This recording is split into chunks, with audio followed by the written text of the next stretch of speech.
Welcome back again today. Today we're going to be talking about Afro-Sri Lankans. I want to note, today we will not be talking about the first migration waves out of Africa, and we won't be talking about other Africans who became high-ranked people in Southeastern Asian societies. With that being said, Afro-Sri Lankans came from several African countries. Some came willingly, while others came unwillingly. The Afro-Sri Lankans were brought as slaves by the Portuguese Europeans in the 1600s, and today they are disappearing with less than 300 in Sri Lanka.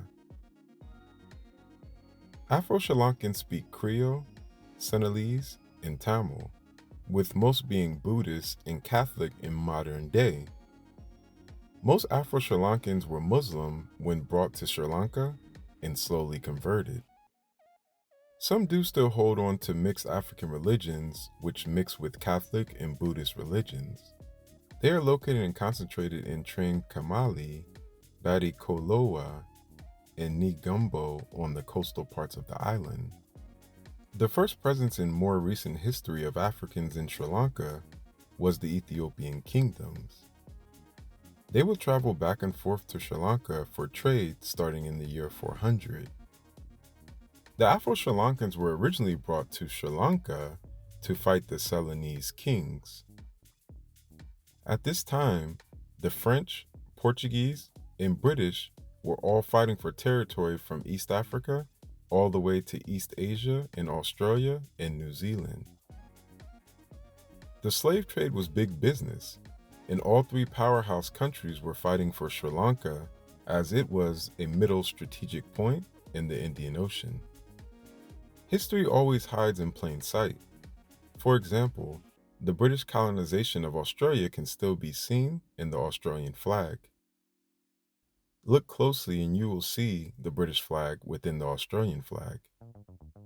Afro-Sri Lankans were very well known for their military prowess and strength.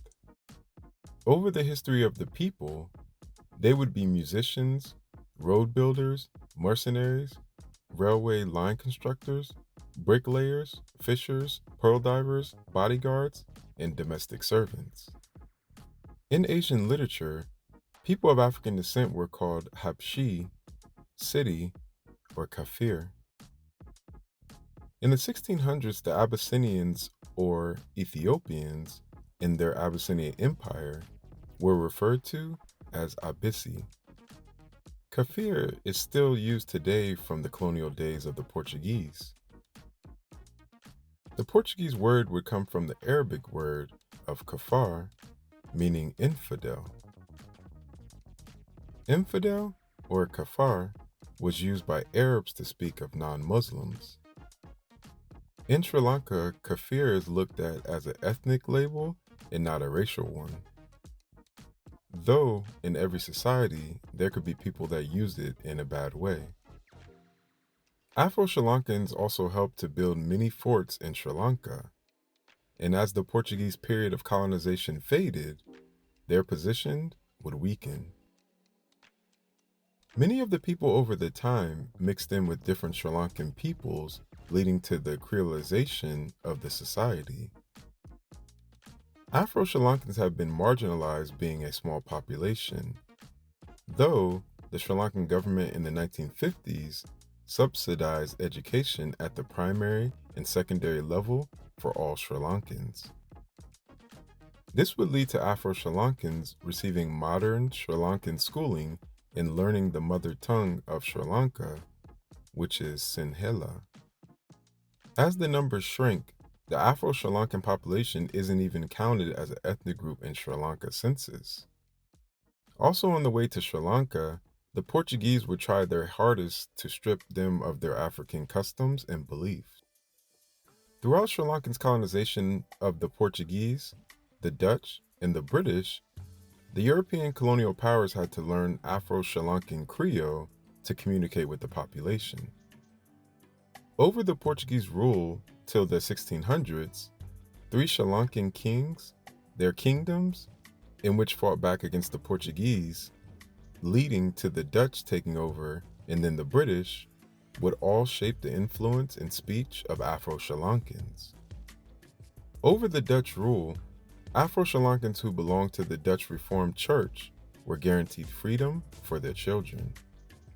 This agreement stated that if the slaves were married in the Dutch church with their slave master's consent, their children would be free citizens. The parents could also be free after their master and wife died. The church also stated that once they were married, the slave Dutch master would be considered the guardian for life of the Afro-Sri Lankan slaves. This was all under the Adoption Act. The Dutch did not allow the children of slaves married in the Catholic Portuguese Church to be set free. The Portuguese would refuse to baptize slave children unless their masters set them free. Over time, even the Portuguese followed the Dutch's rule on the island, which was cut up in different territories. During the British rule, the British would take over the island and change the rules once more to not allow the Afro-Sri Lankans to be freed by the conversion of religion in the church. The British government would purchase African slaves from the Portuguese settlement, and they would once again become brave soldiers under another rule. It's why Afro-Sri Lankan religious beliefs have changed. Afro-Sri Lankan music, such as Saram Biya Dia, shows off a mix with their Portuguese identity. This is usually sung at a wedding ceremony. Manas, or little marches, are sung at the wedding ceremonies as well. These songs have repetitive African rhythms. The groom cuts the wedding cake, drinks wine, and all the friends and relatives sing manas together. They will go on to hold hands and dance in a circle. Manas are also sung during the celebration of St. Peter, St. John, and St. Anthony. Instruments such as the pink 3-string long neck wooden mandolin are played. Other types of music such as bela and kafarina, a up-tempo dance music, is always played. Wali Bastians would give kafarina a more lyrical style and became massively popular on the island. Over the years, the musics were influenced by Caribbean reggae and other island musics. They also play the drum and homemade instruments like the metal spoon, glass bottles, coconut halves, wooden stools, and wooden drumsticks. Slave resistance would assume many different forms, such as desertion. Slaves would flee to the Kendayan kingdom, which was under Senegalese rule. Such as other black maroons in the Caribbean, South America, and North America, the Afro-Sri Lankans understood the dense forest and its vegetation. Authorities would try to stop runaway slaves by introducing severe whipping, prolonged chain labor, death penalties, and treaties with Sri Lankan kings to include clauses for the Sri Lankan kings in exchange for slaves. The Sri Lankan kings would not oblige the Dutch and denied doing these actions. The Dutch would then import more slaves to fill the void left by runaway slaves. In 1796, the Senegalese would repel the Dutch. The Afro-Sri Lankans would again be marginalized due to an influx of Indian laborers imported by the British. The Indian laborers would take most of the work on the tea and rubber estates. Afro-Sri Lankans are proud of their African descent as well as being Sri Lankan. Coming from as far as West Africa to as close as East and North Africa, Afro-Sri Lankans and other Afro peoples in Southeast Asia have contributed and were part of several sultanates.